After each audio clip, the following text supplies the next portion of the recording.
I'm the world's best assassin. My specialty, making every hit look like an accident. I pour adhesive into a cone-shaped container, wait for it to solidify, then extract the gel, insert it into a glass tube, and inject the prepared solution. I pull out my stopwatch and start the timer. As a top-tier assassin, I plan every detail down to the second. This time, my target is a mining tycoon living in a penthouse downtown. I time his swim schedule perfectly, slip into an apartment below, crack open the window with my tools, and scale up the building like Spider-Man. Using suction cups, I position myself over the center of his pool, drill a hole, insert the gel, and inject the solution. The whole operation flows smoothly, done in minutes. Now I just wait for my prey to walk into the trap.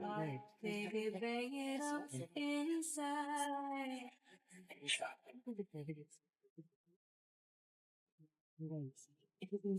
Just like that, another job in the books. The media will write it off as a freak accident. That's what I do best, make everything look accidental. But the truth is, I'd been retired for years. Then one day, a woman showed up at my door demanding I take out 3 targets and make them all look like accidents. She pulled out her phone, proof of my past jobs, staring back at me. But the world's deadliest assassin doesn't scare easily. Her backup moved in fast, but I quickly taught them with my fists what a real killer looks like. Seeing more reinforcements flooding in from below, I bolted, dove into a hang glider, and made my escape.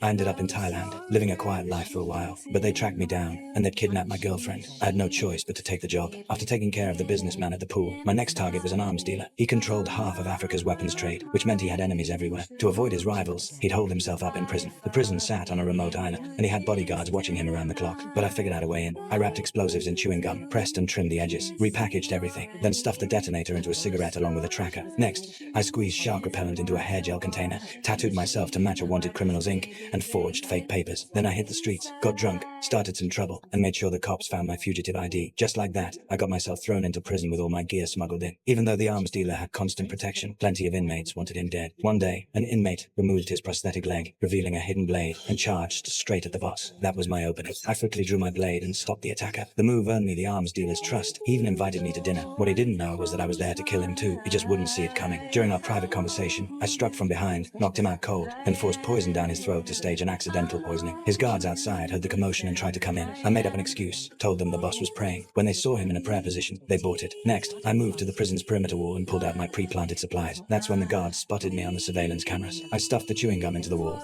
pulled out the cigarette, extracted the fuse, inserted it, and lit it up. Then I swallowed the tracking capsule and applied the shark repellent I'd prepared. As the wall exploded open, I bolted through the gap and dove straight into the ocean.